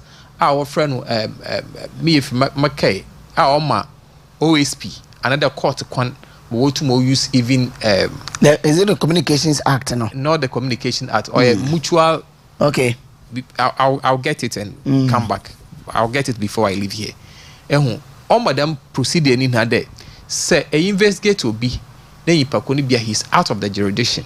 Let's say ipakuni jituma 1 year shekran you bet me use electronic means of interrogating the person. Interbesha the famous case Japa ni case no Supreme Court what conduct case no online yeah if a whole Supreme Court we to conduct a case on online abazin also always be one the only use similar process. It's back to question they be seminal NPP say name do a rule of law not all apply in the case of His Excellency John Dramani Mahama then Samuel Mahama. So we're expecting that even if you have power po necessary or be deal with any government official with the same principle or a rule of law no. But it seems there CCR or the rule of law now to baby in an angle so all use the personal law no zi juma if they anuze on tweye kra ewo hen assume na ebisa. Another question there. Always be ni nyamanyama na oye no ntwitwa hen asum there. Padi ni nyama oye. Ne kwaye time na war Paul no there was a divided opinion. But I respect His Excellency Nana Danko Akufo-Addo for once for checks and balance because Ebeka them office no one of our point one na for they are anti NPP. Yeah. Ehwe Yewura Martin Amidu na ehwe Kiseja bi ni anso. But His Excellency Nana Danko Akufo-Addo here the mazon just because these people can use the rule of law to check his people. In this way, I don't always or use the rule of law. And can any problem? Any problem? But why I wasn't bred out to baby? Nankasa or use ni ego. Ni there they set on the personal scores no. I want a problem with the OSP. And there I there sorry. And son or say here or yeah another mamu boss be the paying honorable Charles Cromon and the on you want to be seen. Yeah. I can't always pin and ask when you need to know what's a Charles Bisu akwaje bribe 15,000 Ghana cedis. Charles Bisu akwaje bribe 15,000 Ghana. 150 million. 150 Kaniska in Kaniska. Charles Bisu. A whole Charles Bisu. Into 150 million tina more higher. And nas in the door ye always pin the door ye need nara. And then the OSP was in the pide. Charges are ordered by Charles Bisu in there. Oye Henry Oye and the Usu former aide to Oye Chema to me or Koma Charles Bisu Sika 15,000 Ghana cedis. If in now Oye His Excellency John Dramani Mahama Code of Ethics for appointees us in there government official who can accept gifts up to 200,000 Ghana cedis. Yeah. So even Yemfan there or is because much as Bisua 15,000 Ghana cedis. It's below the threshold. Yeah, and if you are even them Sika or can want some impono, or yes, Sika or your bribe as or Sika was a small as Bisu, or and you also the much as Bisu from Ganiu, or Takoradi. na ipa bonifu bi or record na anas na bono woni trimti obey voice over or the todo. I think yesterday I was having back and forth with OSP ni PRO oye Hera Samida Kon. In Samida Kon all confess there. There are other cases, 30 of them. Let me be send there. Them 30 cases, you know, why don't buy a whole press conference? They are much interested in Charles Bisu and Oye Kenofriata Pe. Or catch them there. Sabi, being to me, one case, one I won't choose, no one I won't pick. But on one hour for one who cooperating, there was no way I wasn't one Baba out. On one hour, there were one between and I don't want to court. Them coffin was one Baba out, now make it all. So why them are? Then it means that you are just using your office to intimidate people. It's American there. More kodo or money mono, or ya sefim. The more my real hope pie, or ye paying for money. What's the Cosia? Nurse was a mianko, now one zami. A besha in the asofuni na easy. A besha in the academia so bia easy. Eba media anymore. Me single out wound to me. In the other media, some few media houses they are doing a good job, a good advocacy on this. Media houses are not casting NPP in opposition. Since I guess will be a but me kind there, it be an NPP. We have a tough skin to fight against it because in 1992, transition, multi-party democracy, sabi PNDs went to go NPP. Into an saying, accept rule of law. I practice multi-party democracy in this would make go NPP. But may ye need none, ye in the interest of the ordinary person. Ye be said, OSP. Abada no botum die your eken for yata. So a manso no pet watcher. Second order to manso. Who second bet to manso and can for yata only being coached than manso. Chema to me. Abada no yoko. Obotum the what I chema to me. So it's a kind of order to man so I want to move can be or what do for one more watch man so good lawyers. But so Tommy Collins or to our Sophia ye can was me or to our lecturer ye can was me. One and obekebiamo. It is time we have to stand together and resist against this oppression. His Excellency John Dramani Mahama in the NDC or out against the other political parties, all in the name of seeking for accountability. Very well. God bless our homeland Ghana and make us great and strong and help us to resist Muhammad's rule with all our war and might forevermore. And this is serious oppressors rule. I tell you, it's a serious oppressors rule. Now, and I'm near for the income, just 1 minute near some coin come for us. Now, well, come against the business, even so about into that idea, no. Sir Sabi, say, Abadan for Crampo, Fatame, yet one more rally, and as more to my background. MPP move from Hunshem, Sabadan for Krasabi. Say, one more the lower rank, even as of war, CSOs, one more young elections are, and I say, teacher unions, no, MPP move from Hunshem. The Libiana Muya say, oh, yeah, among us, some more dear, almost side and yet among us, baby. But that is the router, and this is for a fact. Oh, no, no, to me, I must say a lot of people. You see, John Dramani Mahama His Excellency by ye. Civil society organizations do draw now appoint to omo. Political analysts, about to say experts who do in various fields now. Oh yes, I appoint them wako. My mom with the Ghana Bataza runs for Jampo, and they were Shippers Authority. Oh, Mr. Thompson, among Securities and Exchange Commission. What they Adam Banako small arms. What do we have for her? What do we have? As of more Ghana, hey, now do one no. John Dramani Mahama Atiku, the Amomo Freno, Mahama fellowship with the clergy. Into no answer so for Bibako Biano, by invitation. Near Odeba coffee is called the coffee, no, Escacatoa. And the 1st July Biano, a year holiday, Thanksgiving and dear holiday. John Dramani Mahama, they are so for Brinani, they gusso, so much to Tonyama, Elvis African can a year on penny or one mano. Inti akwasa mu chipu mu won me bebere ho eno elbotia party NPP adumpo we fa no say ma menti just 1 minute. It is very true and oyare pa da masemi make bia to do hwe ame amete na he urban student politics wo western region Ghana ha once is student politics I always get involved mo oyare ho pa nyi there time aso na student politics na ye here assistance kakra fee party stakeholders. Sabi obu de wa dwunye adwuma. Another azaria no. Onfa direct benefit in brenu kotoku. Another onkunyam mfa so a obetuma kan do yisika nti. Onkasa ho da. Iya na ne wie through there. Say aban wo power. Next students will start to agitate to campus pay. It affects the youth. Our fear no so. Okay. And the things trigger down. Inti say me brother efo or kadamasa na oye ne kwarpa NPP wini power. Sabia tutu nyem bebre ase. Because also then a party ye building hand foundation on intellectualism. Now oba student politics party is on fire ho. Mo be SRC president on fano ho. Mo be Nukes president on fano ho. Mo be Jinut president on fano ho. Sabi na ye pede ye kwa na de pede ye ba. Inti ma catch a party ni de. It is time. Bebe ye sha sifi no. Oman Mpuntuo mu. What shall say kwana wo for do win power no. Yes, and go back to that route. They make sure the other unions to the GPRTU, other labor unions. Sabi, since ye hu dey ye nyi bibi of any neutral. Nipa kunu ye NPP nya.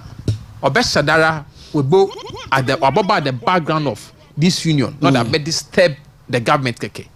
Intiyan so time in this for watch and answer. Let's adopt the same principle. Very well. Now into me for capture power. Okay. But I say Collins sir, communications director for the people of Iskado constituency, NPP demo one the NDC Kramano.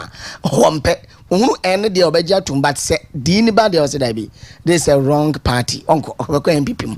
Now yan share a friend is saying and the fuel boy ya would be this or matete so near there, but before I because I'm reading messages kakra na woman share no pass making come messages nibi na me de fro de ama say good afternoon bro, please it's not Abu Jinapo, it's rather John Jinapo amu na ya abu ntino John Abu Jinapo and Samuel Abu Jinapo why ntino Mr.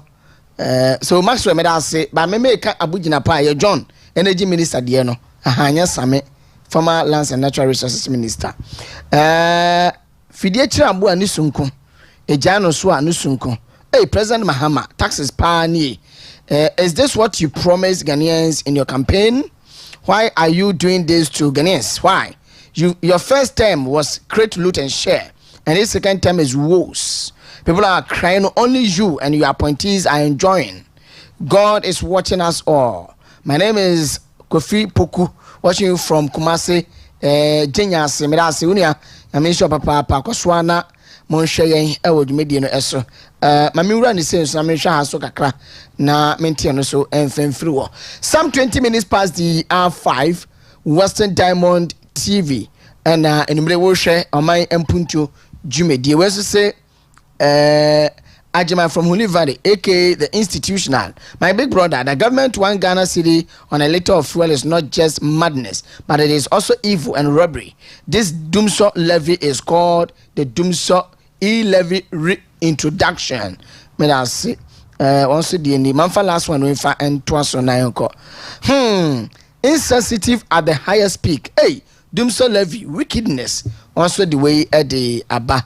My message is number 0248 071174 0248 071174 na yakenkan emfa emma enumbre okay somebody afahamum edion yanko enim now one must say before we can purchase a lot of liquid oil no and our liquid fuel I was saying Ghana for to me bua once the pe once the po once the pe Colensas once the pen won't mean to ya.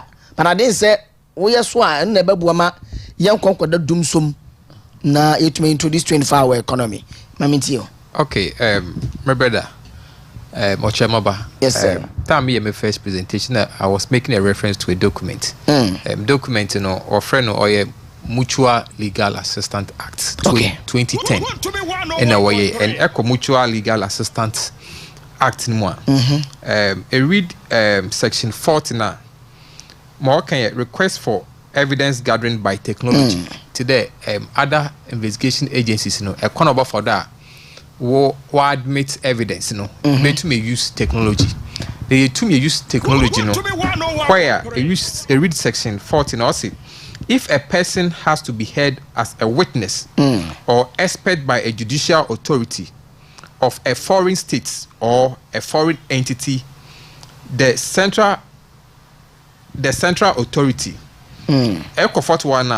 of that foreign state or competent authority of that foreign entity may make a request for hearing by video conference or any other means of technology designed by the minister.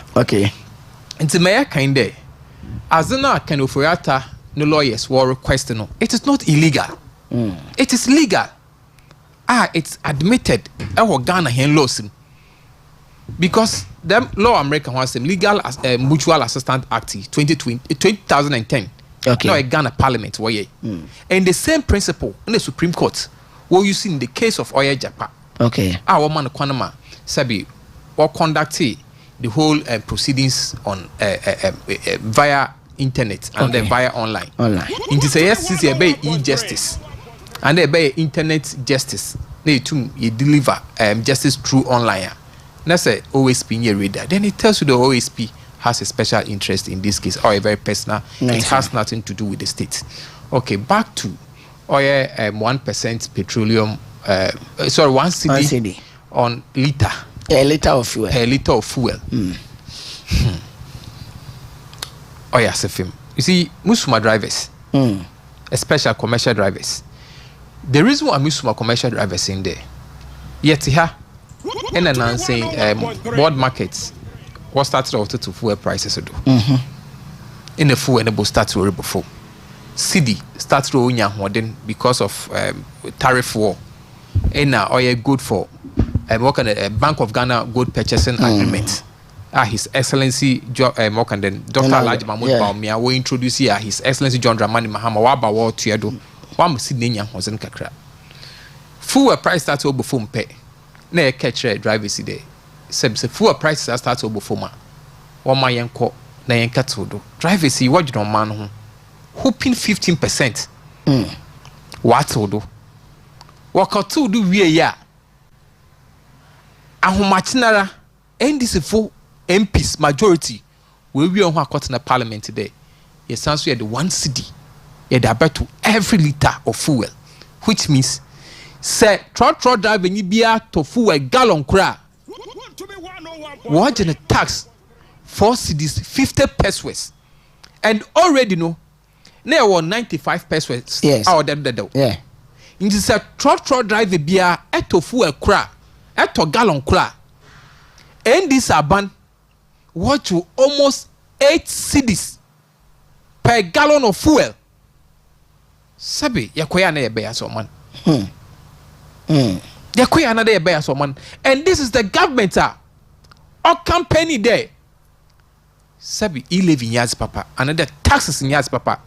And so oba a corner oba make way for revenue shortfalls in there. About widen tax net, but all introduce new taxes. Share dumso. Ye catch NDC food there. Can ye wa start odundumi or ye dumso? Ye nya John Abu Jinapo ba catch in there. Dumso ni babyara. Na say John Abu Jinapo dumso ni babyara. Them 1 cedi dumso tax na wajin. Waja kwa den. And now Abu Jina pocket or pedo catcher hende. Them ECG containers na record why you na was an equal.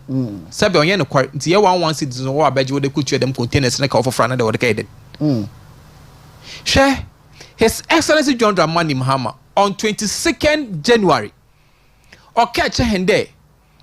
The government has been able to avert the looming crisis of Dumso. Yeah.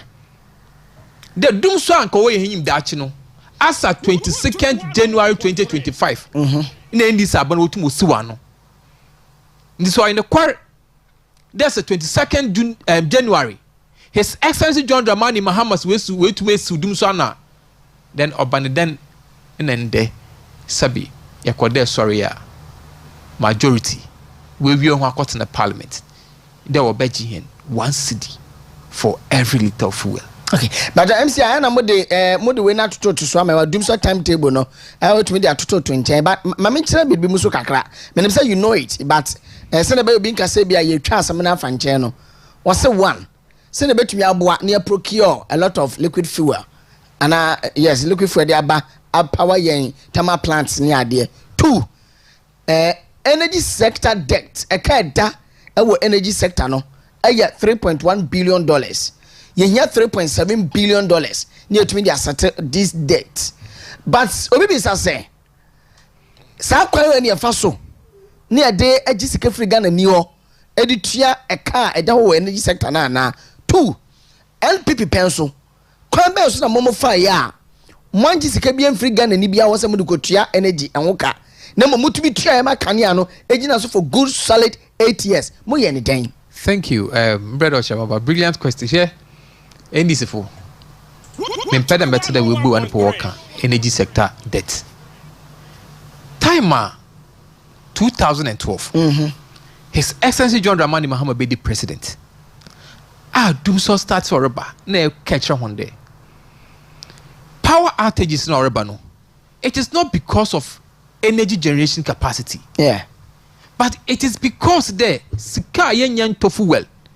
Empower here plant nti na dam nsam no waba but because there in the end is food day here suppliers our supply and crude oil county no bia ye ready country bia you why ready about supply Ghana or ye crude oil bio near that power hand plant. So out of desperations or they will invite or ye IPPs independent power producers our private companies they one brand number bo man inti why there etifie na we prepaid asa na wara baby to prepaid every am was there ekwa one more prepaid be unless they to your corridor nana na also a pelite ademnity as a current generator ekwa generator ni renese no ohwe wanyima anhwe na light ba ebeje ni generator na so man generator na wine cow inti no order sign contract there senye ska ko to your prepaid the cow enya light to enya light to the prepaid no snifiem ne generator snifiem pa ebetu yakaw and because in here light nti out of desperation empelebe de sum nti egi generator no besi ho na sisi light ko ba ya aw na sign the contract evi afibia so a ode ekotua for generator na use no ode ekotua ne kaw yar kase afibiara ode abane fi close to $500 million. $500 million for energy yen use for generator na yen use no. We have to spend close to $500 million. Erica CCI ni Erica de currently yen energy sector debts on around $3.5 billion. And this what power make his essence and now danko akufo-addo last state of the nation address or ye. And now see yen energy sector debt ye around $2.5 billion. So it means that between the period of 5 months, you know, ye to me accrue more than $600 million debt. That debt no FIFA. And before NPP be power, another baba power in this 2016. John Dramani Mahama Oroko echo the Jehen, according to His Excellency Nana Danko Akufo-Addo, the State of the Nation address already in 2017. Catch a hand there. Energy sector data obeto ye $5.2 billion. Now say you to manage debt of $5.2 billion. Now waka $2.5 billion within a 6 months. You couldn't manage that debt. Now at the additional $600 million abakon. And there yes now was in Orokosri. Yeah. Because government cannot go to the energy sector debt. And government is not using that money to pay. No, a hot dollar go for Accra. Yeah. Now the boy wants some running there. So be sit down the sorry. So yeah, that government all started or on and they pledges to all these people. And can sit down what the book sorry. And baby again for who there. And this if we are kushifu, sabi wa ya man boy for in there. I should now say we increase oil utility tariff. Yeah. And your baby, your friend, work on the price water mechanism. Cash water for mechanism. Cash water for mechanism. Yeah.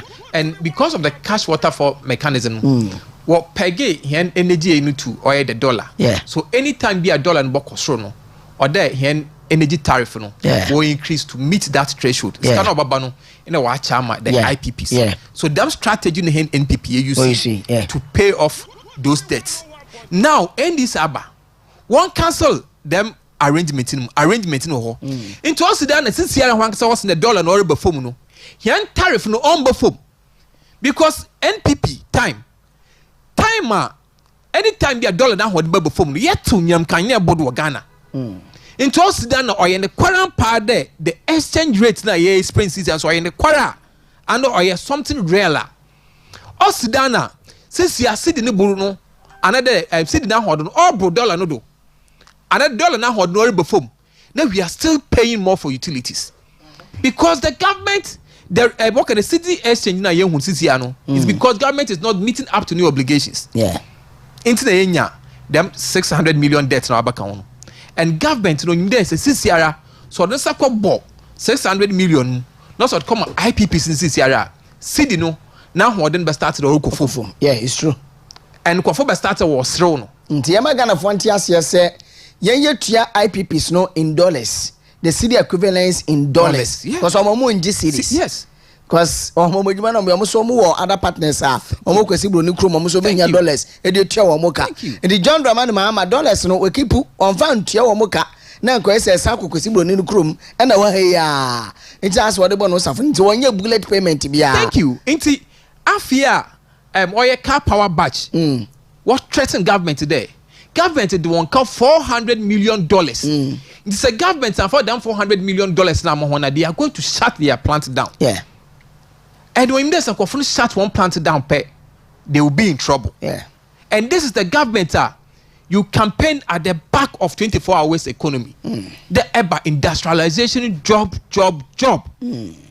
and Sabi say in your lighter where will be the jobs in your lighter where will be the industrialization into the quarrel mean there NDC for one debt obligations now want to more meet no especially with the IPPs no and our pay there what transfer that responsibility no was it by handle but here NPP because we understand the economy into one year agreement they be use the cash water for mechanism. And that thing is still in place. Into mesres a dollar now before and could they the decrease in energy sector and more kind of levies nice on ya fin or day ye increase and that one city now worry day Abba John Dramani Mahama in the marche a lot of government appointees were making a lot of comments let me be some of them energy minister now rock there ye support government out of food Libya sabi government communicators now TV do radio they be say on V8 we use coupons one toby and the point here in the John Gina Pobe catcher and there since you are some ministries simple why and they won't hear or electricity or sans what the damn bed in back to the ordinary Ghanaian no do they are in the maybe as a between additional 1 cedi plus 14% charges on utility abobona die in this yankotia yewura finance minister Kesa to ban forcen ejuma ko yin na siamra hye bedwom ne ne san kotie Mahama Yarga video ni na ebom ti ba cham sia sa video no boma na finance minister kasa no san road ni bi ma na Ghana ni ntie se 1 cedi po fund the needs in the power sector. Government is proposing an increase in export price of petrol, diesel and related products. The impact will be absorbed by the gains made from the strong performance of the Ghana cities. The Speaker, I repeat, the impact will be absorbed by the gains made from the strong performance of the Ghana cities. And this will mean that consumers will not have to pay extra for the price of petrol and diesel beginning today. Right, Honorable Speaker, our simulations suggest that there will be no increase in the export price of petrol and diesel in the next window beginning today if the levy is imposed. This is because of a strong Ghana cedi. Right, Honorable Speaker, the levy will serve as a dedicated source of funding to the power sector, and the proceeds will be earmarked for the procurement of essential fuel for power generation. The Speaker, this will ensure that Ghana enjoys stable electricity. What is before us is the Energy Sector Levy Amendment Bill, and basically it is saying that Ghanaians should give 1 cedi, one Ghana cedi each when they buy a liter of fuel, so that we can end doom so. That's all. 1 cedis. All of us should contribute 1 cedis. Just 1 cedi per, so that we can end doom so. 1 cedi. Each of us, when we buy fuel, 1 liter. The prices are going down. 1 cedi. And Mr. Speaker, it is not e-levy. To fund the needs. A sample video now His Excellency John Dramani Mahama in opposition.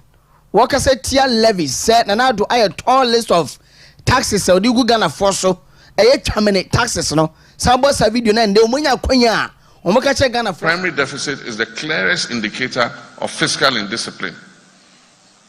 This extraordinarily large deficit needs to be financed through further borrowing.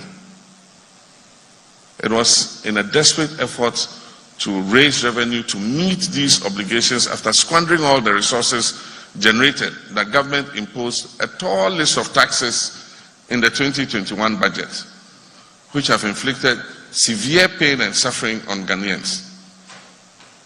In effect, they punish Ghanaians for their own mishandling of the economy. The pain and suffering that these taxes have brought, leading to the rampant increases in prices of goods and services. Nti entro na omo etumi twaye ebebetena kunwa so.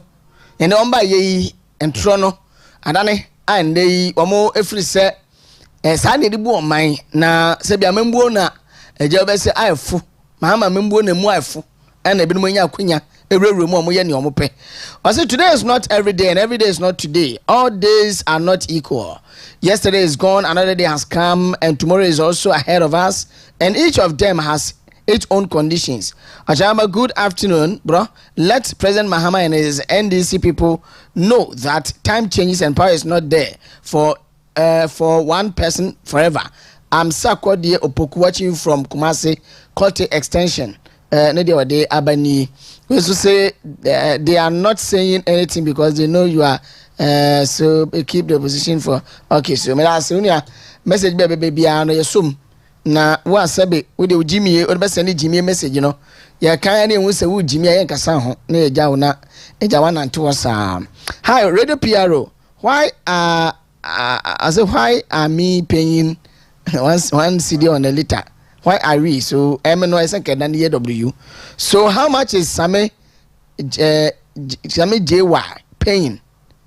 Okay, because you know, can you China mama message mu ada ho kakra e dia ma me da CP. Also say good afternoon. What's in Diamonds TV? Please don't confuse the names. Okay, Gina Podia no. Mate. Last man standing, Saint Okushamo, Kodokrum Skadoketen. Good evening, Radio PRO. All those who voted against NPP should kindly ask for forgiveness from God.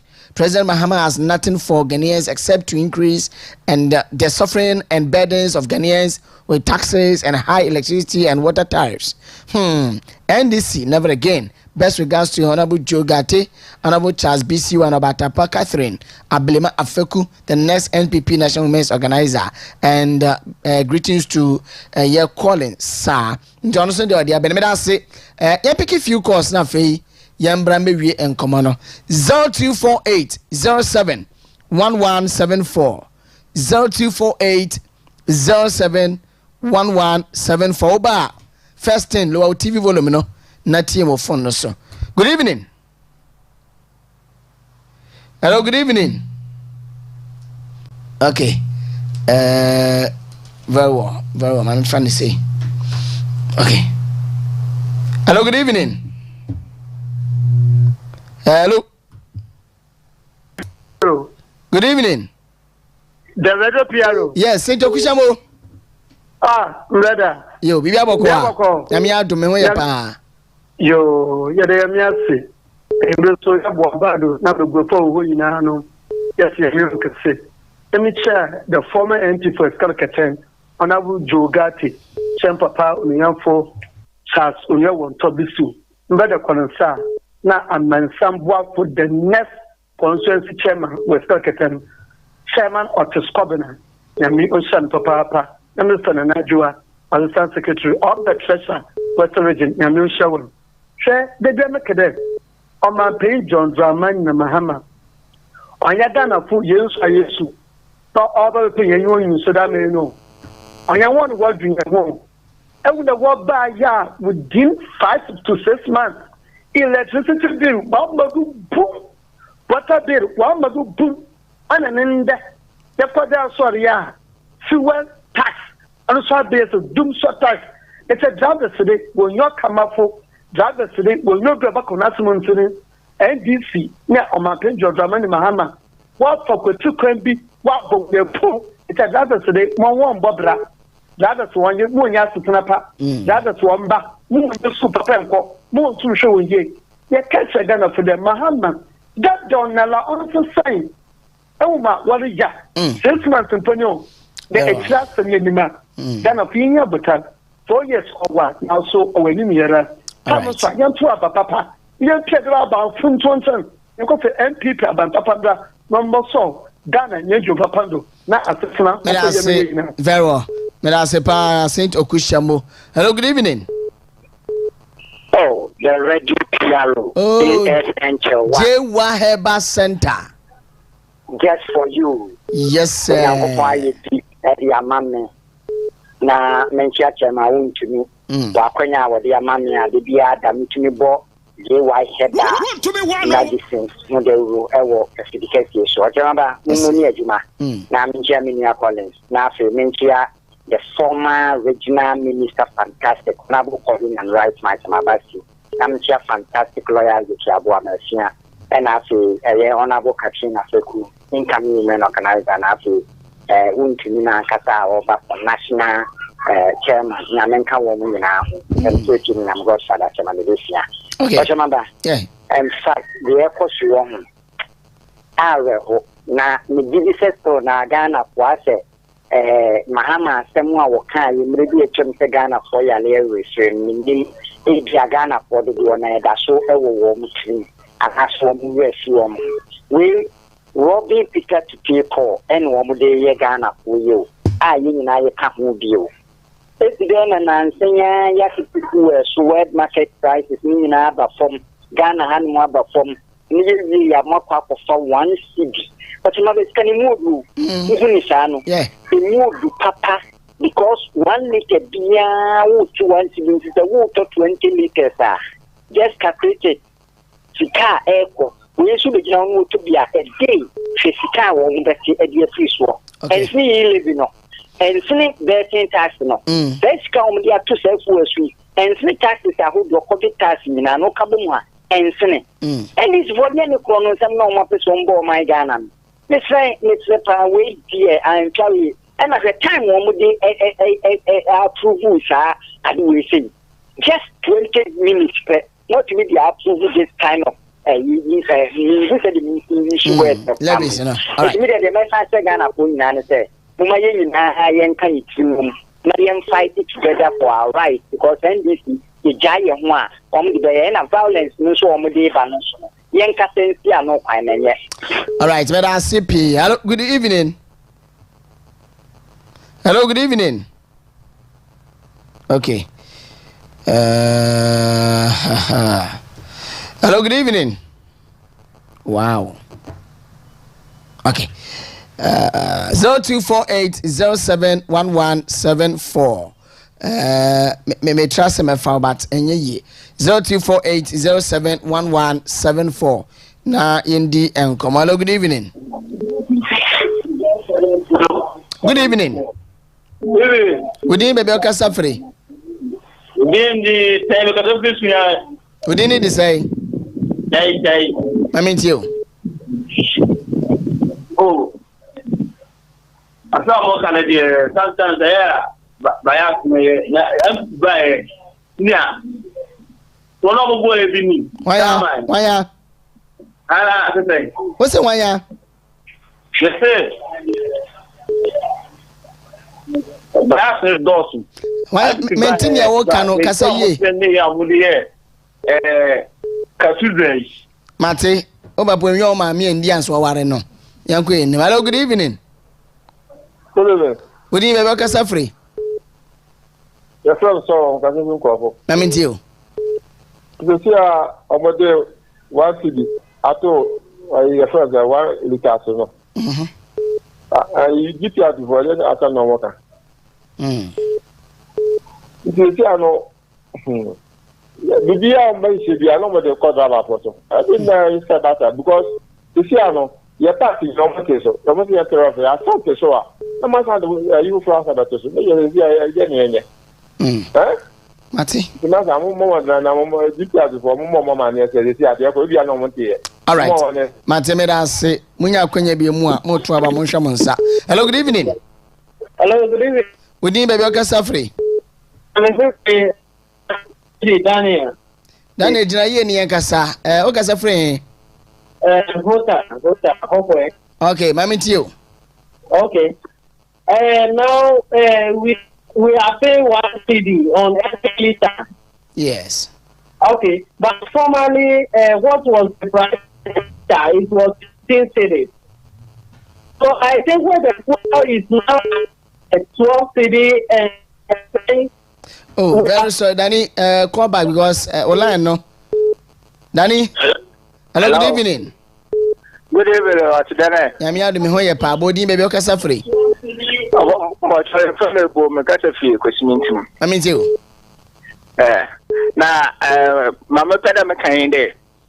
Endi sabe no. Why you want adanko da de adwe. Why you want adanko da de adwe o tede. Awan no ma.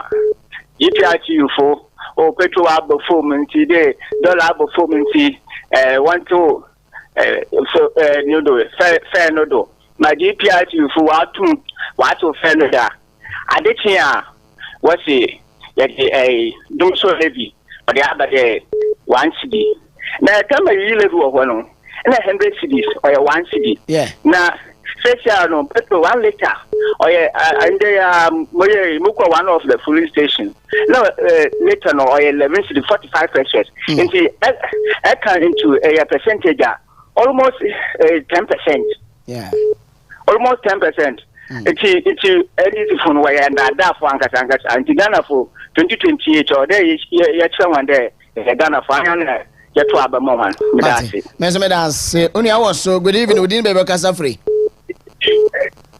Hello, good evening within Baby Casa Free. Okay, Tihu, we are no San Free. Hello, good evening. Good evening. Body Mammy, Baby Casa Free. You are too biased. Thank you so much. So you continue to do your nasty things, eh? We are biased. Even brother, impact your prominence. Mammy Tio. I promise to send me. Yami out of me hoye pa. But your most in the upper west, one west. Oh, yanko. Hey, wait there. Yami out of South. Yeah, papa, mama. Yeah, you're free not for her. Yeah, you say when you are the purple beer, the Magana for Ghana for much one amope. Yeah, you be tibia a day, Azra. I know who so good to your best tibia a day, Azra. Also, I know said, we have to sit here.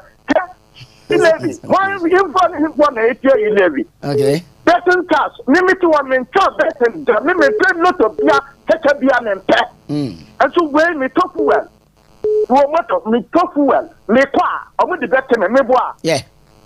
We able to for. Yeah, I want to say what ya about the and the night no. And you want what would you talk? Go at it. What ya? I want to say what ya pepper and this is what. That for tomorrow. Yeah, apa banana ya kwa to eno. Yen nyina ye be hu ne beti. Nda se pa adra nyene ngame ya. Mr. Medas, good evening. Hello, good evening.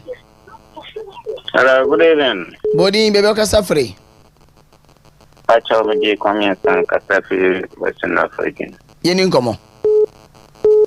Yada mase eni edna pa me ye mo mangana. Na die ekoso manu mo no eya fefimo. Ese o manu ayese ye de bato brebi we ba no abesi. Adi petri mo se ma peso a e ke adia tum. Na wa si di su efrihin. Wa si di o mo dia bai. They say, oh, koto, way kakre, I see, I see one city. Who gave you a banner sent scan? Yeah, can't say the same, yet to a banner yesterday. Mama, yen to a bay, and a pagan and put you, yen pagana, say a beffy acid you. Okay, a 2028. Madam, say, I'm for a while. Good evening. My brother, I'm here to want to work up here. My brother, listen, I answer some different from one, some one I am born in Papa, not so to say. Obaka incoming president for 2020, Dr. Alad Mahmoud Bamia. The eye of region, or honorable Kobe, Nami employer and the Kofi the Pamata. Men are fake. Oh, yeah, honorable the safety don't Papa Kudakwa. No, oh, yeah. If you're MP as it your Buama now it's a same year than I'm in good catch and put the positive answer. My brother, yes, sir. Yeah, me catch you pin there. I want some to Aduka or to Winyama at Martin. So I want some way or to Azuku or to Winyama at Martin. I'm a young one that your mamma are done for them. That's a done for MPPA to me a day or your 3 secondary school abla one. You to me, I share, you do one constituency, one ambulance. Is it agenda 111? Nurses and teachers in allowances. Your mama should book my yabba is your purpose today. Just be dealing with your Western region. GMPC headquarters, Wabba Takoradi. And the young entity in Takoradi. Market here, years and for Nina allowance with me. And the young quanta, medical invest in our bound in Muso, one also the baby. It's your mama. Yes, Messi. Drivers to the wire, 1 cent to the bill. Drivers 1 cent to the bill. This is 1 by 12 cities class. Or the drivers 1 cent to the bill. Says Yala, Yamia Yawadum, never to 5 gallons. I hit no wallet too. I hit no wallet too. But that, yeah, done the Yunewa. I mean, the Amaka. There, I want some way to what to Adukon or Bedwadam Pimpin. The banana will be paid to. Hey! I would Muhammad would do so Kawabla, Boam, or Teddy Yade would do so. But on your Dossi, so what can you call Ghana Yadima? But the summer pool with the what's that we are in these. I don't want to start him. You want to know trade blue. Your mama, now make it a Tamaun to me. A Quimbiado, none of them as a chairman. Thank you. Only Mr. Sakatra Abimapiku. Number what you chairman wound to me. I'm going to your brother. Okay. Where we name nice one. I'm a Quimbiado, chairman to me. Obey national chairman. Let us say, another Quapia Mamma and Yumbi Sia, or Semen took of Vicanata. Upon some year, my neighbor, on your meti, and this year, ye neighbor, on Yenti, and this Vabons and for a neighbor on Yenti. A Quapian has mean to say, yeah. Very pest care. But your pest care, your cardiovascular diseases, or then diabetes and also sexual weakness. Sabo Bearman no pese, your money yet in take a certain gramo, boss and why you money pay man as I say, hey, almost a Romania chair, side any more Jusanoa. Oh, Omu Philippa. Would any quadanda insomnia and answer prostate diseases, high cholesterol, and Cassiamuna ya, and answer one who problems, and then we say, dear Bia, and answer to me, so, would the near stomach ulcer, and answer stroke, eye problems. Then the doors won't into Modiana call na pesca phone to me and show come up. Yeah, the vitamins, minerals, and machines, and a day as I did Takoradi, you were Anaji, Queen of Peace, direct opposite the Guel filling station. 0530-122-500 0530-122-500 and 0268-477-660. Any come I mean to final words. Okay, brother. Mesem ka say na baby, mama Ghana fatas in there. He live na indisfo. Na work there. Yes, a pressure bet to Ghana do on yaze papa wo suni na no. He live in this cause the bread hen debiara today every day. Yeah, 833,000 Ghana cedis every day.